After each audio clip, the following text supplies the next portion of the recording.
Hello everyone. My topic is all about the dark side of communication with two related subjects to it, which is discrimination in workplace and workplace aggression. So, let's talk about the dark side of communication.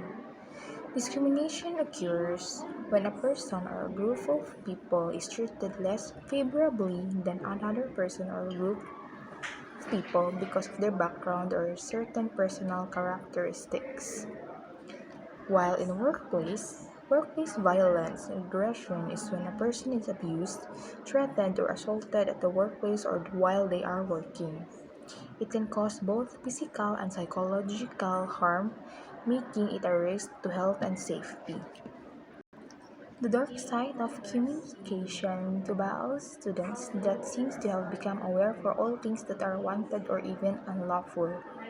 There are examples to that fact from popular culture, where the unfortunate one may be turned to the dark side of the force to the natural sciences, where the dark matter is the what matter does not absorb, reflect or emit electromagnetic radiation and therefore difficult to come to terms with it.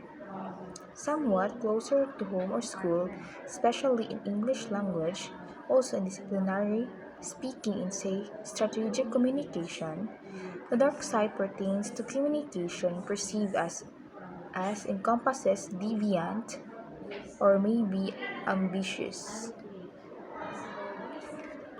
and maybe unlawfully. So in organization studies, the dark side encompasses deviant or even harmful to an organizational behavior. In interpersonal communication, the dark side deals with immoral, dysfunctional, or malicious communication. In sum, by calling forth the dark side of communication, we intentionally seem to evoke a sort of Manichaean dark discourse of light versus dark, in case of good versus evil communication. If we look at communication activities in organizational or professional context in line of this, the dark side of communication, it seems to be a question of whether communication is seen as manipulatory, as dark or evil, or emancipatory as light versus good. This is in turn effectively stigmatized the dark side of communication activities as vehicles for the organizational or corporate propagation of suppression of unwanted ethical, political, and ideological voices and discourses. So let's talk about the workplace aggression. Workplace aggression is based on its high prevalence in organizations and the apparently limited capacity of norms and protocols to prevent it, despite certain limitations linked to methodological aspects and the wide range of figures suggest than its prevalence in higher public organizations. In addition to the high tolerance of workplace aggression being common in the other types of organizations, the reason for this included low mobility of employees, difficulty in escaping from one's reputation when changing positions within the same organizations, and the bureaucratic nature of organization. Workplace organizations, particularly are public entities rated as highly stressful with a high level of uncontrollable risk that they face numerous situations such as humanitarian crises at borders that have the capacity to generate conflict and the role of ambiguity for their members. In these organizations, high cooperation is required. This is a strong hierarchy and often an authoritarian leadership. All of these characteristics put the work environment at potential risk of experiencing workplace aggression. And according to empirical evidence, not all people are equally likely to be victimized by workplace aggression, gender, age, and seniority. And at this moment, let's talk about the discrimination in workplace. Discrimination in workplace is a group of people is treated unfairly or unequally because of specific characteristics.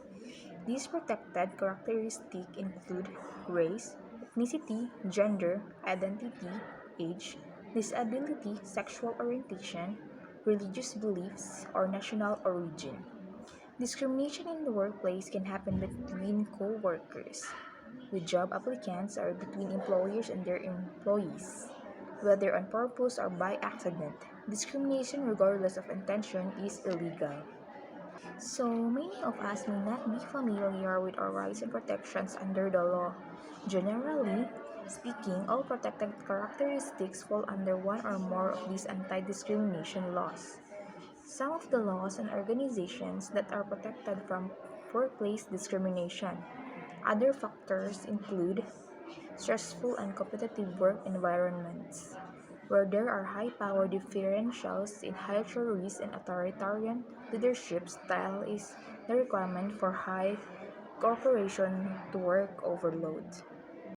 Also, discrimination in workplace happens when a person or a group of people is treated unfairly or unequally because of specific characteristics.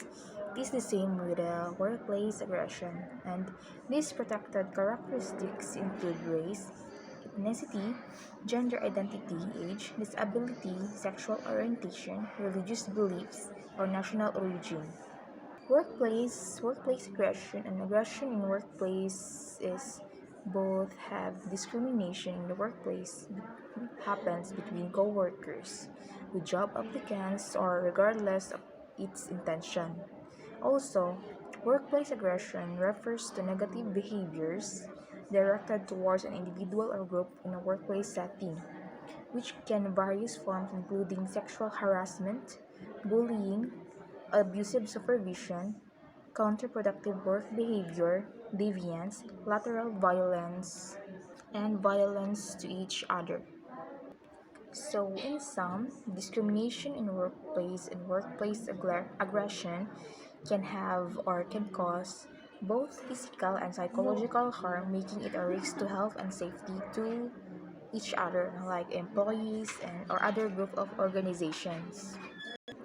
So let's say, for example, discrimination in workplace is when your coworkers cannot work properly or cannot behave properly during their work. They will discriminate you because of what you are doing. And workplace aggression is where the supervisor is pushing you hard and also discriminating on what you are doing.